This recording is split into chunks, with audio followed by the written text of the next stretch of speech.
नमस्कार,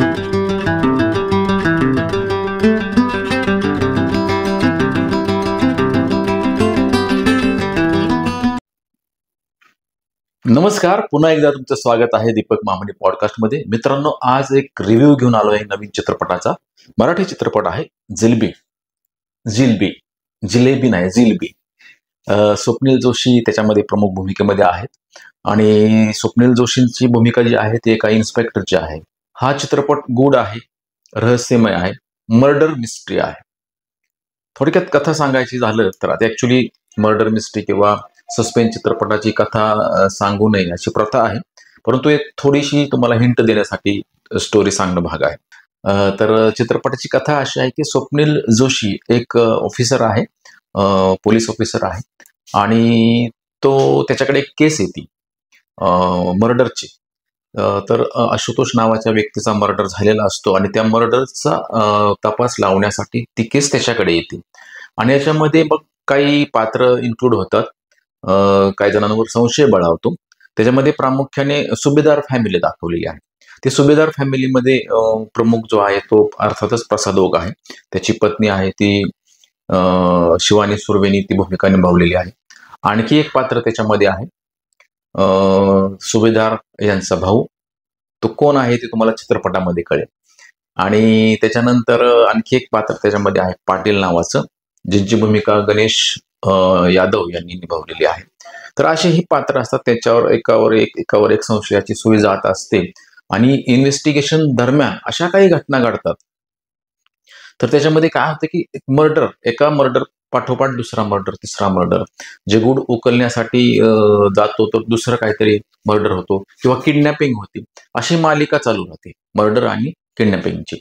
त्याच्यामध्ये जो एक खबरी असतो पोलिसांचा त्याचं नाव आपला प्रणव राव राणेला बऱ्याच कालावधीनंतर एक चांगली भूमिका मिळाली आहे. दुनियादारीमध्ये आपण त्यांना पाहिलेलंच आहे. तर तो खबरी असतो, त्याची एक बहीण असते पर्ण पेठे, जिने ही भूमिका निभावलेली आहे. ती इन्स्पेक्टर विजयचा द्वेष करत असते, त्याचं काही कारण वेगळंच असतं आणि नंतर मग अशी खुनांची मालिका सतत चालू राहत शेवटाकडे येते आणि मग त्याचं ते रहस्य उलगडलं जातं. अशी साधारणतः ही चित्रपटाची स्टोरी आहे. श्री कांबळे यांचा हा प्रयत्न चांगला आहे दिग्दर्शनाचा, परंतु मला असं वाटतं की या पटकथा थोडीशी वीक राहिलेली आहे. थोडंसं स्टोरी लाईन सुद्धा आणखी त्याच्यावर वर्कआउट केलं असतं तर आणखी खूपच सुंदर चित्रपट झाला असता. मी या चित्रपटाला मार्क का देतो, कारण ह्यांनी एक वेगळा प्रयत्न केलाय मराठीमध्ये वेगळे प्रयत्न करणारे फार कमी सिनेमे येतात. एकतर कौटुंबिक असतात, एक तर विनोदी असतात, परंतु एक वेगळा सस्पेन्स थ्रिलर मर्डर मिस्ट्री असणारा चित्रपट आणण्याचं धाडस निर्मात्यांनी केलं. आनंद पंडित आपल्याला माहिती हिंदीतले नावाजलेले निर्माते आहेत, त्यांच्या बॅनर खाली किंवा ते निर्माते आहेत त्या चित्रपटाचे, त्यांनी हा चित्रपट निर्मिला आहे. परंतु मला असं वाटतं की ज्यावेळेस आपण सस्पेन्स किंवा थ्रिलर चित्रपट बनवतो त्याच्यामध्ये कथेला फार महत्व राहतं. कथेवर आणखी थोडंसं काम केलं असतं तर हा चित्रपट अतिशय सुंदर झाला असता, खिळवून ठेवणारा झाला असता.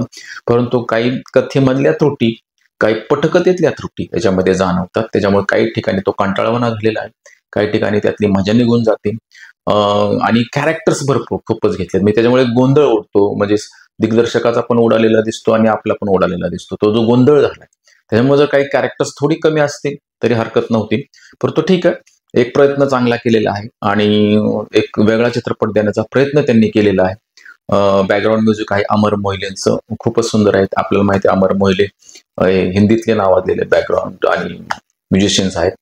आणि एक त्याच्यामध्ये चांगली गोष्ट की ह्याच्यामध्ये त्यांनी गाणं कुठेही टाकलेलं नाही, त्यामुळे तो चित्रपटामध्ये जो मधला जो असतं की सस्पेन्समध्ये गाणं नसावं किंबहुना बॅकग्राऊंडला असं एखादं तर चालतं, तो चित्रपटात एकही गाणं नाही, त्यामुळे आणखी ते सुसह्य झालेलं आहे.